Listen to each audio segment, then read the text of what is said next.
Hello friends and medicine pharmaceutical quality assurance के इस video में हम लोग कंप्लेंट्स के बारे में बात करेंगे। इसमें हम लोग इसकी डेफिनेशन के बारे में बात करेंगे, इंट्रोडक्शन के बारे में बात करेंगे, क्लासिफिकेशन के बारे में बात करेंगे और रिस्पॉन्सिबिलिटीज़ के बारे में बात करेंगे। मेरा नाम है डॉक्टर महंताब सिंह। तो चलिए शुरू करते हैं। तो अगर हम कंप्लेंट्स के बारे में बात करते हैं तो सबसे पहले हम लोग डेफिनेशन के बारे में बात कर लेते हैं। Complaint is defined as a statement that something is wrong or not good enough. जो हमारा कंप्लेंट होता है वो हमारे कस्टमर के द्वारा कोई एक ऐसा स्टेटमेंट होता है कि जो भी हमारा है प्रोडक्ट उसके अंदर कुछ ठीक नहीं है, उसके अंदर कुछ रॉन्ग है या उसके अंदर क्वालिटी अच्छी नहीं है, क्वालिटी गुड इनफ नहीं है। अगर ऐसा स्टेटमेंट अगर हमें अपने कस्टमर से देखने को प्राप्त होता है तो उस कंडीशन में उसको हम लोग कंप्लेंट कहते हैं। तो अगर हम फार्मास्यूटिकल इंडस्ट्री के बारे में बात करते हैं तो जो हमारी कंप्लेंट्स होती हैं फार्मास्यूटिकल इंडस्ट्री में वो रिलेटेड होती हैं with the quality of the drug product से। तो जो हमारे फार्मास्यूटिकल ड्रग प्रोडक्ट्स होते हैं उनके अंदर जो हमारी कंप्लेंट होती है वो क्वालिटी से रिलेटेड अक्सर होती है। तो अगर हम कंप्लेंट्स के बारे में बात करते हैं तो जो हमारी होती है complaints, it may be related to the service delivery, quality of the product, communication, response time, documentation, billing and follow up से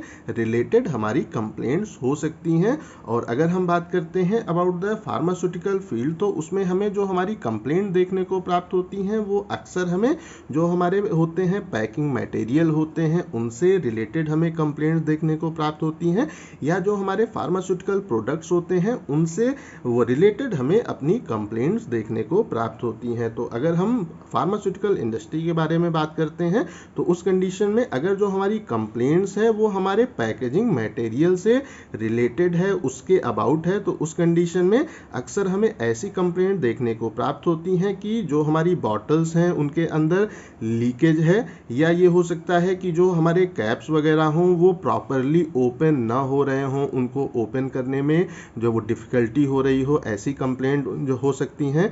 या जो हमारे हैं लेबल्स उनका जो है कलर वो एक तरह से प्रॉपरली ना हो, वो जो है हो रहा हो, फेड हो रहा हो, तो ऐसी कंप्लेंट्स हमें देखने को प्राप्त हो सकती हैं। या जो हमारी है पैकिंग उसके अंदर से टेबलेट या कैप्सूल या जो हमारी उसके अंदर डोजेस फॉर्म है अगर वो वहाँ से है मिसिंग तो ऐसी कंप्लेंट्स भी हमें देखने को प्राप्त होती हैं। और ये हमारी ऐसी कंप्लेंट्स हैं जो कि रिलेटेड होती हैं पैकेजिंग मटेरियल से। और अगर हम बात करते हैं ऐसी कंप्लेंट जो कि हमारे जो है फार्मास्यूटिकल प्रोडक्ट उनसे अगर रिलेटेड होती है, उनके इफेक्ट से रिलेटेड होती है, तो वो भी हमारी कंप्लेंट्स हैं।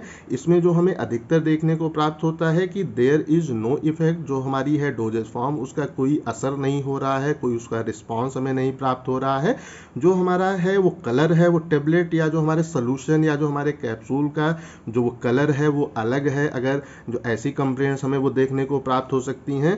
वो जो हमारी है वो पैकिंग उसके अंदर जो हमारी टेबलेट है अगर वो है एक तरह से ब्रोकन है तो ऐसे भी हमें कंप्लेंट देखने को प्राप्त होते हैं। और ऐसे ही कंप्लेंट जो कि हमारे होते हैं प्रोडक्ट से रिलेटेड होते हैं। तो जो भी हमारे कंप्लेंट्स होते हैं वो काफ़ी इंपॉर्टेंट होते हैं। हम अगर फार्मास्यूटिकल इंडस्ट्री की बात करें या हम अगर किसी भी इंडस्ट्री की बात करते हैं तो उस कंडीशन में जो हमारी कस्टमर की कंप्लेंट है वो एक तरह का फैक्ट होते हैं हमारे लाइफ इन वो बिजनेस को। तो जो भी हमारी होती है बिजनेस की लाइफ होती है वहाँ पे जो हमारी कंप्लेंट्स हैं, जो हमारे कस्टमर की कंप्लेंट्स होती हैं वो एक वहाँ पे फैक्ट होती हैं, उससे हमें वो काफ़ी सारी चीज़ें सीखने को प्राप्त होती हैं। अगर कोई भी चीज़ हमारे एक तरह से प्रोडक्ट में जो उसमें कमी है तो उस कंडीशन में जो हमारे होते हैं कस्टमर के कंप्लेंट्स होते हैं उससे हम उसको और अच्छा कर सकते हैं, ठीक कर सकते हैं। तो इस कंडीशन में the dealing with them is an important part of maintaining customer satisfaction and company reputation. तो अगर हम जो हमारी कंप्लेंट है कस्टमर की कंप्लेंट्स है उससे हम प्रॉपरली डील करते हैं, उनको हम ठीक करने की कोशिश करते हैं, अपने जो कस्टमर हैं उनको एक अच्छा रिस्पांस हम देते हैं, तो उस कंडीशन में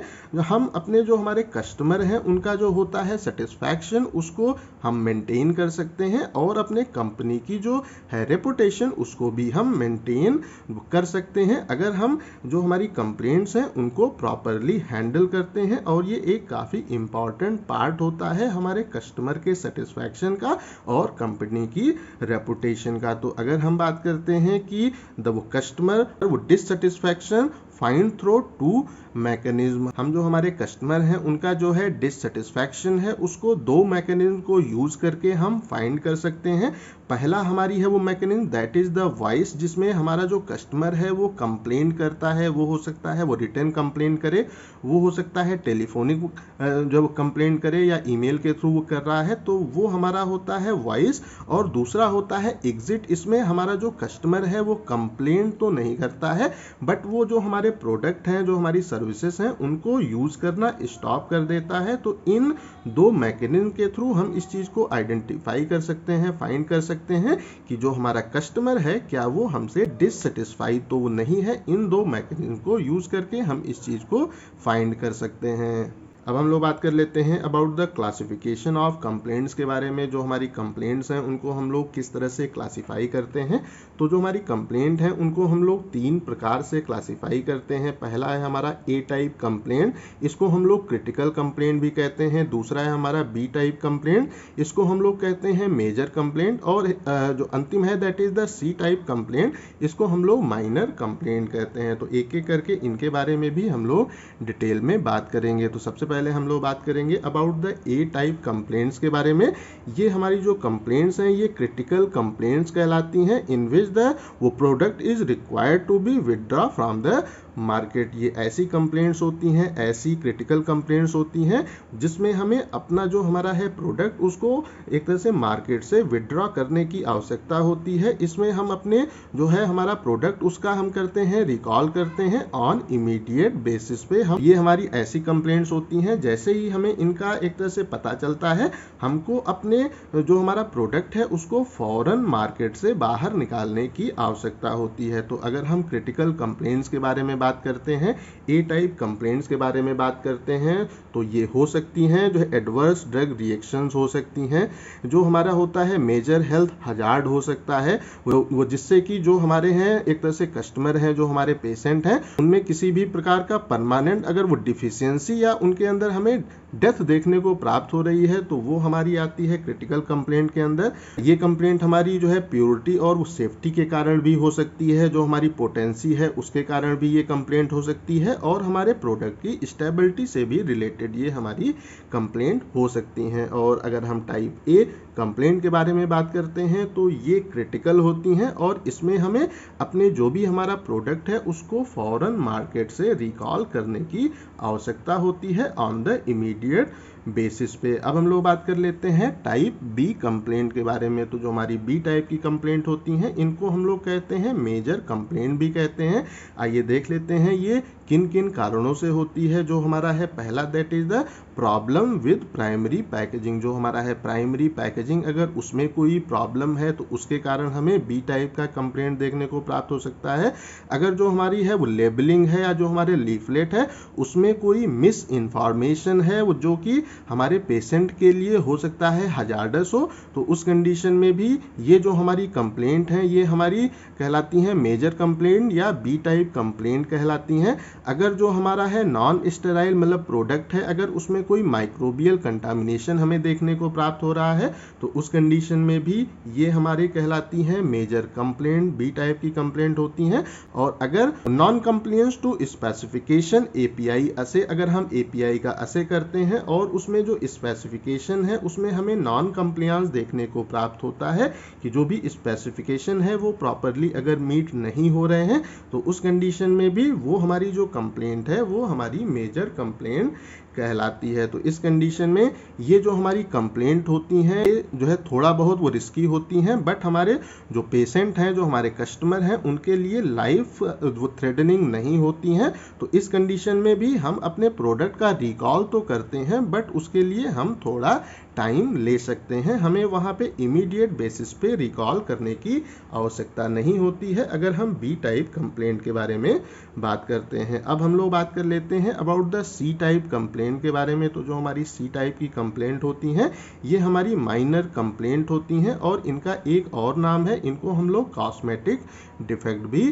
कहते हैं। तो यहाँ पे ऑप्शंस में आपका जो आपके एमसीक्यूज हैं उसमें ये क्वेश्चन आपसे पूछा जा सकता है कि जो हमारी कौन सी कंप्लेंट है जिसको हम लोग जो है कॉस्मेटिक डिफेक्ट भी कहते हैं। तो जो हमारी सी टाइप की कंप्लेंट होती हैं उनको हम लोग कॉस्मेटिक डिफेक्ट भी कहते हैं। तो अगर हम जो इनके बारे में बात करते हैं तो वो they may be arise from the problem related to the labelling, वो coding of the batch detail, जो हमारा एक तरह से वो लेबल के ऊपर कोई अगर जो डिफेक्ट ऐसा आ जा रहा है या जो हमारा है एक तरह से बैच नंबर उसके ऊपर है वो अगर जो है वो रॉन्ग है, तो उस कंडीशन में वो जो हमारी कंप्लेंट है वो हमारी माइनर कंप्लेंट एक तरह से कहलाती है। अगर जो हमारा है एक तरह से सेकेंडरी जो हमारा पैक है अगर उसकी हो जाती है, शॉर्टेज हो जाती है, तो उस कंडीशन में भी जो हमारी ये कंप्लेंट है ये हमारी माइनर कंप्लेंट कहलाती है। और इस कंडीशन में ये हमारे जो होते हैं पेशेंट उनको कोई भी रिस्क कॉज नहीं करता है और इसमें हमें रिकॉल करने की भी आवश्यकता नहीं होती है, क्योंकि जो हमारी ये कंप्लेंट है ये हमारे जो पेशेंट हैं, जो हमारे कस्टमर हैं, उनके ऊपर रिस्क क्रिएट नहीं करती हैं। अब हम लोग बात कर लेते हैं about the responsibilities of complaint के बारे में। तो जो हमारी वो कंप्लेंट है उनके लिए रिस्पॉन्सिबल एक तरह से कौन होता है, उनको वो रेक्टिफाई करने के लिए रिस्पॉन्सिबल कौन होता है। तो जो हमारे होते हैं प्रोडक्शन के हेड होते हैं वो इसके लिए रिस्पॉन्सिबल होते हैं, जो हमारे क्वालिटी अश्योरेंस के हेड होते हैं वो उसके लिए रिस्पॉन्सिबल होते हैं, और जो हमारा यूनिट हेड होता है वो हमारे कंप्लेंट के लिए रिस्पॉन्सिबल होता है। Okay friends and my student, ये टॉपिक आप लोगों को समझ में आ गया होगा। अगर कहीं पे भी कोई कंफ्यूजन है तो कमेंट करके पूछ सकते हैं। इस टॉपिक का पीडीएफ आपको डिस्क्रिप्शन में मिल जाएगा। इस वीडियो को लाइक करें, अपने दोस्तों के साथ शेयर करें, और ऐसे ही वीडियोस को देखने के लिए हमारे चैनल को सब्सक्राइब करना बिल्कुल भी ना भूलें। Thank you.